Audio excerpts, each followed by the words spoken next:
Hi everybody! Welcome! I am so excited to be the first one to start off our month-long maple sugaring virtual experiences. So today I'm starting us off with a story called A Sugarbush Spring. And you can see I've got my maple syrup right here ready for after the story here. Okay, so here we go. Hancock Park's Virtual Experiences Discovery Stories. The book is called Sugarbush Spring.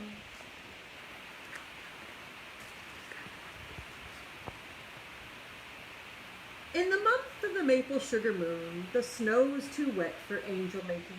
Icicles rain from Grandpa's porch roof, and something is stirring in the woods. It's Sugarbush Spring. Grandpa hitches Rosie and Jack to the cutter. My fingers peek out of my jacket. No mittens today. And Rosie nuzzles my hand for a treat. Maple candy tomorrow, I promise her. She stomps and twitches and jingles in her harness bells.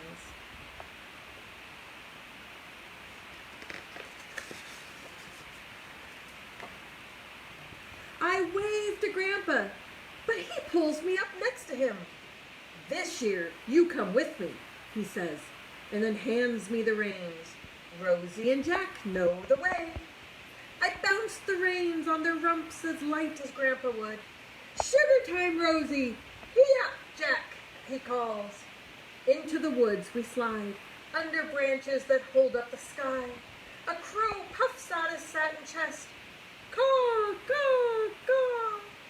The sun blinks on a tree striped snow. Where's the sugar, Grandpa? Inside the trees, he says. Feeding them, helping them grow. The trees gave us their extra.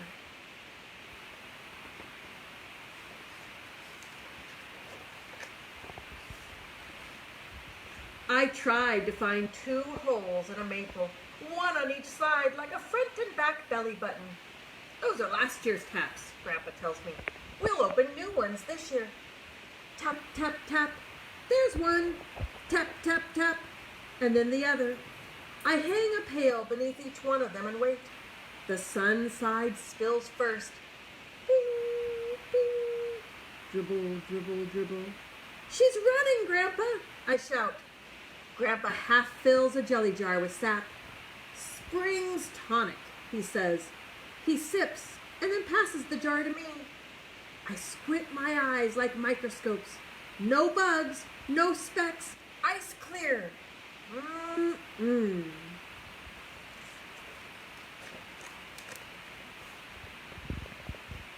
Let's tap this one, I shout, and I try to reach around a trunk as wide as Rosie. Too old, says Grandpa. See all of the taps? She's given and given until she's nearly given out. Well, how about this one, I ask, wrapping my hands around another tree. Too young, Grandpa answers. She needs all the sugar that she makes this year. Then she'll be ready when she fills up your arms. All around the sugar bush, I measure who is ready, filling up my arms with trees. We drill and tap and hang pail after pail until my feet are freezing and the drip, drip, dribble of 100 trees has stopped.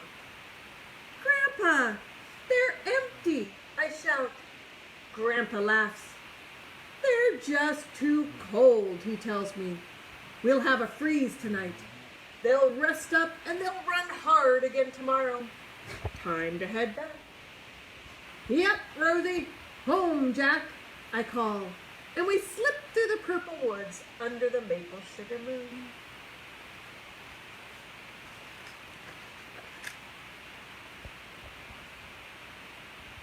When I wake the next morning, frost is melting on my window. I know that the trees are busy. The temperature is rising, the sap is running, the buckets are filling, and neighbors and friends are coming to cook. Grandpa gives us jobs.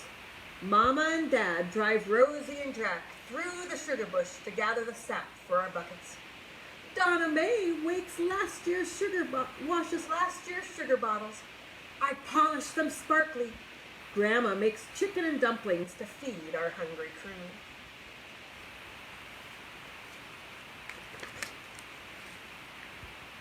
Molly and Ryan and I haul firewood into the sugar house.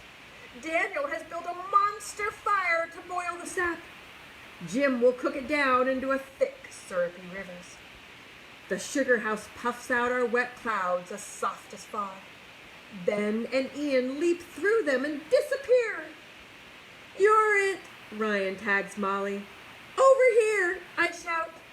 Molly chases me in and out of the maple steam. Bathtub warm, cotton candy sweet.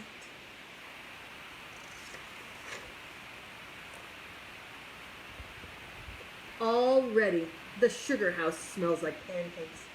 Is it syrup yet? I asked Jim. Too soon, he says, and he taps the thermometer.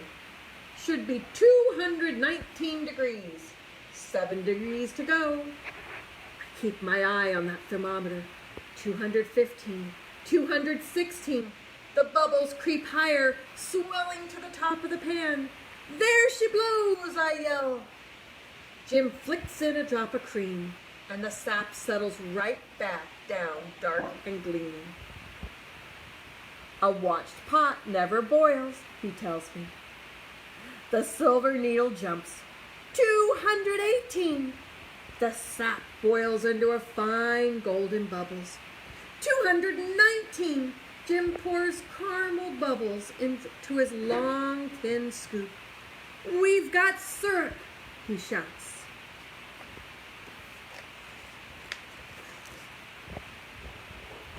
Grandpa draws off the syrup, the first 2 gallons, and filters it clean.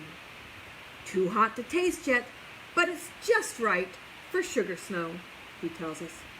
He drizzles the steaming syrup on the snow, where it instantly hardens and trails into ribbons for us to pull and stretch and share with Rosie. Jackwax, Grandpa calls it.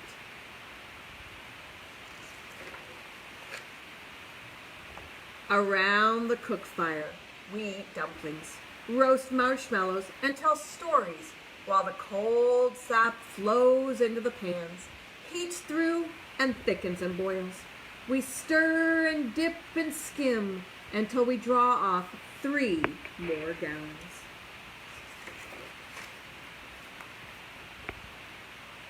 But we're not done yet. 200 more gallons of sap to cook before bed, Grandpa says. We toast our toes and take naps and chains and laps.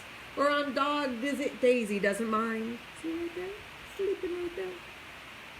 We popcorn and play checkers and panichi all the way past our bedtimes until we've cooked the day's last batch. 10 gallons in all.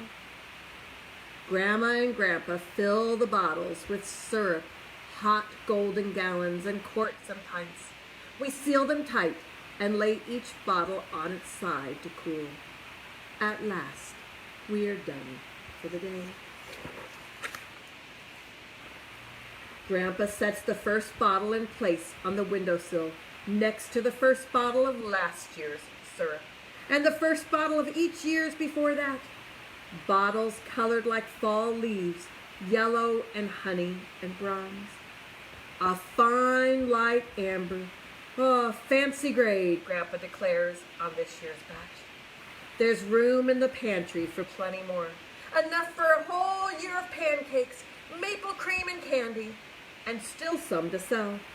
Enough till next year when the woods stir and Grandpa and I again fill our arms with the trees. I hope you enjoyed that story. I loved it, the Sugarbush Spring. It is that time of year where our sap is starting to flow with our maple trees. So join us every Monday, Wednesday, and Friday at 1 o'clock this year, or this month in March, to learn about how the maple syrup begins to flow. We'll be out at Lissenburg to learn about how Native Americans collected sap, and we'll learn how the pioneers collected the sap and boiled down. And then join us on Fridays as we head out to learn about modern times and how the trees produce the sap. So join us again, Virtual Experiences with Hancock Parks.